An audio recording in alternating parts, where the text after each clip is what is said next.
Sebenarnya dalam khasana orang Betawi ada dua yang membedakan antara jago dan jagoan itu sendiri.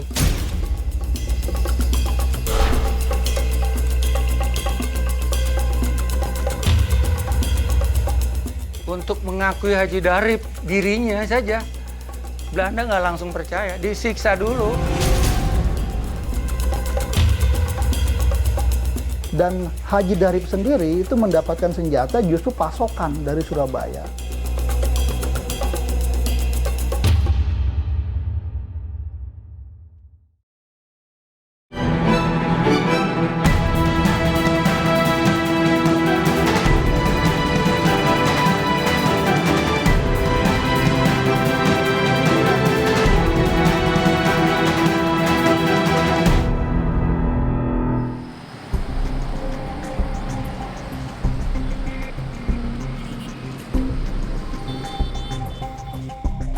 Jika berbicara tentang proklamasi, yang dibahas biasanya adalah peristiwa 17 Agustus 45. Namun nyatanya sebelum dan sesudah peristiwa tersebut ada peran masyarakat yang begitu dahsyat. Inilah jalan revolusi yang ditempuh oleh para jago Betawi di tanah Jakarta.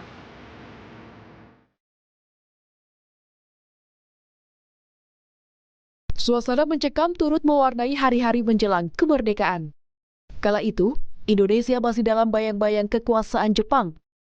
Namun kekuatan rakyat untuk mencapai kemerdekaan tak dapat dibendung. Pada masa Jepang, Bung Karno itu kan lebih cenderung bergerak di atas tanah ya, berkolaborasi dengan pemerintah Jepang. Tapi ada juga yang di bawah tanah. Nah, kelompok Sahrir dan kawan-kawan ini itu lebih cenderung di bawah tanah. Itu yang berhubungan dengan para jagoan-jagoan, para tokoh-tokoh agama di level-level kampung, di Jakarta, di Bekasi, di Depok, di Tangerang, dan lain-lain itu. Jago memiliki tempat tersendiri dalam perjuangan kemerdekaan. Seperti peristiwa penculikan Soekarno dan Hatta 16 Agustus 45 ke Rengas Dengklok yang diinisiasi oleh Soekarni, Wikana, Aidit, dan Hairul Saleh dari Pemuda Menteng 31. Selama perjalanan dari Jakarta, Karawang hingga Bekasi, para jago membantu keamanan dan keselamatan selama di perjalanan. Itu sebabnya begitu penculikan Soekarno-Hatta, selain menggunakan barisan-barisan pemuda di Menteng 31, juga bekerja sama dengan para tokoh-tokoh ini. Ya, meski jago berada di gerakan bawah tanah, jago memiliki posisi penting ketika terlibat dalam peristiwa-peristiwa sebelum dan sesudah proklamasi kemerdekaan. Menurut dosen sejarah perkembangan masyarakat Betawi, Siswantari, kata jago sering disamaartikan dengan kata jagoan. Padahal, dua kata tersebut memiliki makna yang sangat berbeda. Orang mengenalnya hanya konsep jagoan aja gitu yang dikenal, tapi konsep jago sendiri nggak terlalu dikenal banyak orang gitu. Sebenarnya dalam khasana orang Betawi ada dua yang membedakan antara jago dan jagoan itu sendiri. Kata jago sendiri kan dari kata permainan, seperti itu, dari kata jogo dari bahasa Portugis. Seorang jago dia bergerak untuk membela kebenaran dan dasarnya adalah dasar agama. Kalau jagoan itu dasarnya kebalikannya, dia hanya untuk mementingkan kepentingan dirinya sendiri. Para jago biasanya berasal dari laskar-laskar rakyat. Dalam buku Para Jago dan Kaum Revolusioner Jakarta oleh Robert Cribb, laskar berasal dari bahasa Urdu yang berarti tentara atau pasukan. Selama masa pendudukan Jepang, laskar disebut gyugun atau pasukan sukarela. Ayo, kumpul! Sementara itu, jago sendiri identik dengan sosok berani mati, bahkan lekat dengan dunia kriminal. Hai Hena, selama masih ada napas gue pantang menyerah. Lo kira gue takut mati? Company tukang peres orang-orang kampung. Dalam cerita-cerita rakyat Betawi, sosok jago dikenal dengan tokoh bernama Si Pitung dan Si Jampang yang digambarkan sebagai pembela rakyat kecil. Di sono orang dihormatin bukan karena kebaikannya, tapi karena duitnya yang banyak.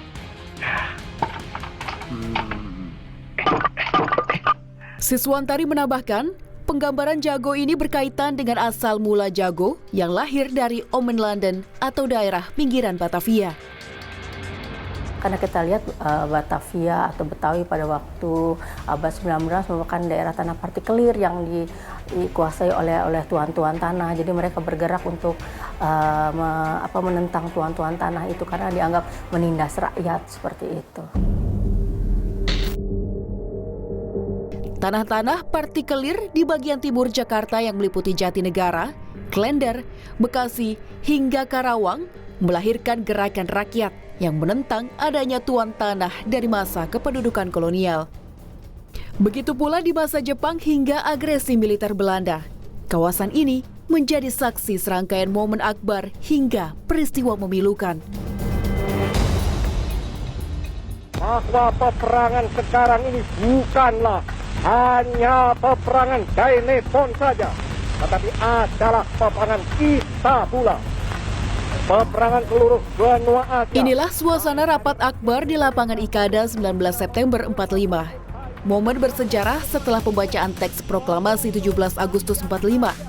Suasana gembira dan hikmat menyelimuti masyarakat untuk menghadiri pidato membara Bung Karno.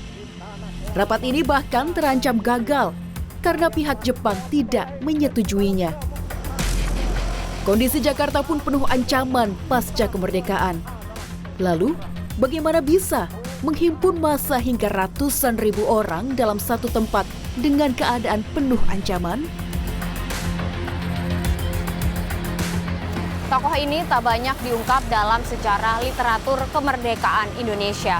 Namanya adalah Haji Darip, sosok yang dapat menggerakkan massa dalam waktu sekejap. Dari kawasan Klender inilah di mana cerita tentang Haji Darip dimulai.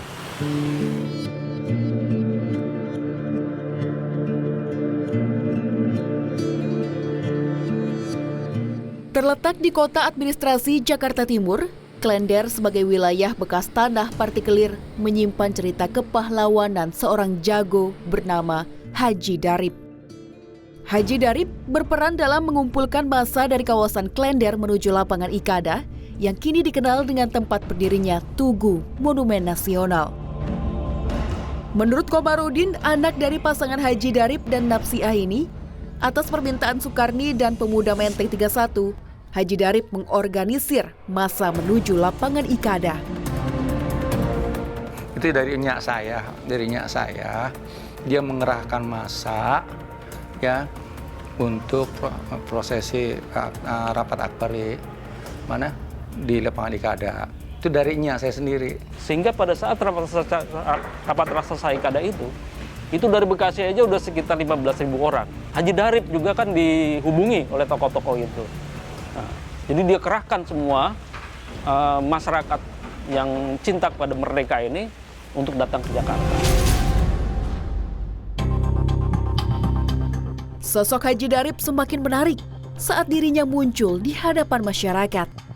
Menurut keterangan keluarga, peristiwa ini terjadi sekitar bulan September 45 saat Bung Karno mengunjungi wilayah Klender. Jadi saya nggak tahu persis. Cuman duga-duga saya mungkin itu waktu rapat akbar di Kampung Pertanian Klender. Saya duga-duga kayak gitu tuh. Sebab apa? Itu keakraban karena bawa kakak saya dari Haja Muniati sama Haja Hayati itu kayak gitu. Sebabnya yang sebenarnya saya tahu itu betul-betul membangkitkan semangat. Jadi orang nggak boleh yang dengar dari yang pernah hadir itu acara di kebun singkong itu Klender, Kampung Pertanian waktu sekarang itu tetap membangkitkan semangat juang ada. Dari gambar ini terlihat kedekatan Haji Darip dengan Bung Karno yang begitu akrab. Tahun 1886, Muhammad Arif lahir dari pasangan jawara silat asal Klender bernama Haji Kurdin dan sang ibu Hajah Nyai Mai yang masih keturunan Pangeran Jayakarta. Sejak kecil, Arif telah menempuh pendidikan agama di Mekah. Saat pulang ke tanah air, Arif belajar bela diri silat dan mengajar ilmu agama. Sepak terjang Haji Darip dalam dunia jawara semakin populer. Kekuasaan wilayahnya meliputi Klender, Jatinegara, serta Pulau Gadung. Berdasarkan keterangan keluarga, Haji Darip juga membentuk bara atau Barisan Rakyat. Menurut Kolonel Kusuma dari Pusat Sejarah TNI, bara lahir setelah pemuda Menteng 31 membentuk Komite Fun Aksi pada 2 September 45. Pemuda-pemuda yang ada di Menteng Raya 31, dia berkomitmen berjuang untuk kemerdekaan. Komite Fun Aksi, ada 3 aksi yang dilakukan, yaitu membentuk API pertama, Angkatan Pemuda Indonesia. Kemudian yang kedua adalah BARA, Barisan Rakyat, dan yang ketiga adalah Barisan Buruh Indonesia. Ancaman kembali datang saat tentara Belanda membonceng Nika kembali datang ke Jakarta untuk mengusir Jepang. Ternyata, kedatangan sekutu malah membawa segudang masalah bagi negara yang baru merdeka ini. Jadi di tahun 46 bulan Januari itu terjadi hijrah ibu kota dari Jakarta menuju Jogja, dan Jakarta menjadi kota diplomasi. Di sana hanya ditinggalkan Sultan Syahrir yang sebagai perwakilan pemerintah yang ada di Jakarta. Lalu di situ yang muncul bukan Belanda, sekutu ya. Tadinya tentara sekutu diterima dengan baik, tapi dengan adanya tentara Belanda yang membonceng, akhirnya para pemuda-pemuda, para jawara-jawara ini, para jagoan-jagoan ini curiga, dan kemudian benar yang terjadi. Ternyata di mana-mana terjadi penyerangan-penyerangan terhadap penduduk, terus kemudian pemuda-pemuda yang melakukan, yang dicurigai kemudian ditangkap, disiksa, bahkan ada juga yang dibunuh. Kawasan Klender menjadi penting sebagai basis pertahanan Jakarta. Kawasan ini juga disebut sebagai tempat penghasil beras untuk warga Jakarta dan sekitarnya. Bagian timur Jakarta juga menjadi jalur keluar masuknya senjata pejuang. Kehadiran Inggris dan Belanda membuat pemimpin bara ini geram karena sekutu membuat kekacauan. Kalau jumlahnya yang pakai hitungan jari agak susah ya. Sebab apa? Kalau dia udah teriak, Haji Darip turun, dengan spontan masyarakat ikut. Dari Bekasi, dari Cakung, dari mana, turun semua, termasuk dari kota. Dia tahu kalau ada perang di Pangkalan Jati. Waktu itu kalau nggak salah Inggris ya, turun. Itu Haji Darip turun, ya udah masyarakat situ langsung ikut bertempur. Tembak-tembakan yang Dan Haji Darip sendiri itu mendapatkan senjata justru pasokan dari Surabaya, yang memberikan adalah Dr. Mustopo. Itu ada universitas ya kan, Mustopo Beragama. Itu yang kemudian Haji Darip kemudian menjadi di samping ke ketokohannya, dan dia juga punya hubungan baik dengan Mustopo yang memasok senjata. Selain mampu menggerakkan massa, jago identik dengan kekuatan spiritual yang melekat kuat. Menurut keterangan keluarga, Haji Darip yang berbadan kecil ternyata mampu menghadapi siksaan tentara Belanda yang ingin menangkapnya. Untuk mengakui Haji Darip dirinya saja, Belanda nggak langsung percaya, disiksa dulu.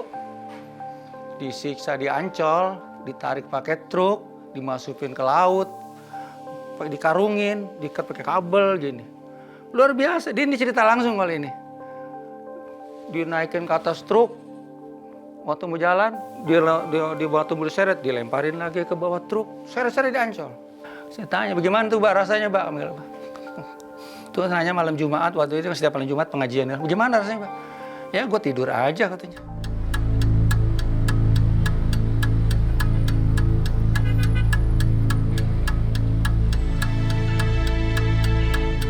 38 tahun berlalu sejak kepergian Muhammad Arif atau yang dikenal dengan nama Haji Darip. Makamnya yang sederhana di kawasan Jatinegara Kaum ini setiap tahun dikunjungi oleh keluarga besarnya. Perjuangan Haji Darip turut diapresiasi dengan rencana pemberian nama salah satu ruas jalan di kawasan Jakarta Timur. Menurut keterangan Wali Kota Jakarta Timur periode 2008-2012 ini, pemberian nama jalan tersebut telah ada sejak tahun 2004 saat kepemerintahan Gubernur Sutioso. Sayang, rencana ini harus kandas di tengah jalan. Kami mendapat jawaban tertulis dari Pak Sutioso bahwa ada syarat-syarat yang harus dilengkapi. Dan sekali lagi, kita dengar tadi, sampai saat ini memang secara tertulis yang rapi, itu kisah perjalanan perjuangan beliau belum tertata dengan baik. Nah, itu sebabnya di antara anggota-anggota tim penamaan jalan, mungkin saja ada yang belum setuju sehingga memang dengan sangat terpaksa menolak usulan tersebut. Dalam buku Para Jago dan Kaum Revolusioner Jakarta, Haji Darip dikisahkan menyuntikkan merkuri ke pembuluh darah pengikutnya sebagai jaminan kekebalan melawan musuh. Hal tersebut dibantah keras oleh keluarga besar Haji Darip. Yang saya tahu itu enggak ada, yaitu ya ada ilmu agama. Dari Quran dan apa itu ada amalan-amalan untuk jaga diri. Ya, karena kan. Jadi Haji Darip itu berkat ilmunya itu pernah ditembakin itu dari kapal itu pelurunya nggak meleduk. Setiap orang yang saya sendiri ya berhadapan dengan Haji Darip itu kalau kita melihat pancaran matanya itu orang nggak bisa. Kayak begini. Siapa aja yang berhadapan dengan Haji Darip pasti begini. Bahkan anak sendiri. Iya, nggak bisa begini. Takut bagaimana alasannya. Kita itu begitu. Tahun 47 menjadi tahun tersulit bagi para jago yang berada dalam badan kelaskaran dengan digalakannya reorganisasi dan rasionalisasi tentara atau RERA yang digagas oleh Muhammad Hatta. Sistem ini mendorong mereka untuk memilih masuk ke dalam organisasi Tentara Nasional Indonesia atau menolaknya. Hatta berpikirnya berbeda. Kita setelah perjanjian Renville, itu negara dalam kondisi tidak punya uang. Bagaimana membiayai tentara, bagaimana membeli alutsista, nggak punya uang. Jadi bagaimana caranya agar tentara tetap eksis, direorganisasi dan dirasionalisasi. Tujuannya apa? Supaya kecil, efektif, efisien. Jadi tentara Indonesia cuma satu, yaitu TNI, tanpa lagi adanya laskar. Itu. Tapi efek sampingnya, ada yang setelah RERA ini dia mental menjadi tentara dari kelompok kiri, ada yang terpental jadi tentara di kelompok kanan. Nah, kedua-duanya melakukan pemberontakan. Sementara itu, Ali Anwar, peneliti sejarah Bekasi, berpendapat kebijakan ini sebagai jalan keluar untuk mengatur badan-badan perjuangan. Ya bisa dikatakan begitu, tapi memang mau tidak mau itu harus pilihan. Ini negara sudah merdeka, maka itu harus diatur. Yang mengatur adalah negara. Tapi tentu kan beda antara negara waktu masih Hindia Belanda dengan Jepang dan Republik Indonesia mengatur kan berbeda. Jadi mereka ya tidak kan tinggal dipilih tadi. Kalau mau jadi tentara silakan, mau jadi ini silakan. Yang tidak, kan pilihan ada hanya tiga. Mau jadi pejuang, mau jadi pengkhianat atau pecundang. Salah satu jago yang akhirnya memilih untuk bergabung bersama TNI adalah jawara dari Senen, Imam Syafi'i atau Bang Pie, pemimpin Laskar Rakyat Jakarta Raya. Ia menjabat sebagai Menteri Negara Keamanan Rakyat di era Presiden Soekarno. Ada pula Kiai Haji Nur Ali, pemimpin Laskar Rakyat Bekasi yang dijuluki Singa Karawang Bekasi. Ia memimpin warga Bekasi mengusir tentara Nika dan Belanda di Jawa Barat tahun 47. Ia memilih jalan sebagai ulama selepas Perang Revolusi.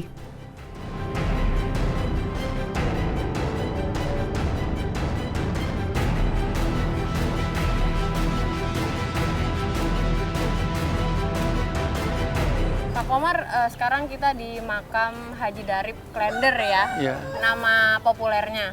Iya.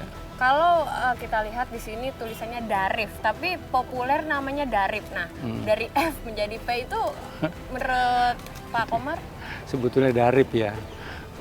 Baik yang membahasakan lidahnya lidah Arab ya, jadi F jadi F kayak gitu. Darif bin Kurdin tutup usia pada umur 94 tahun.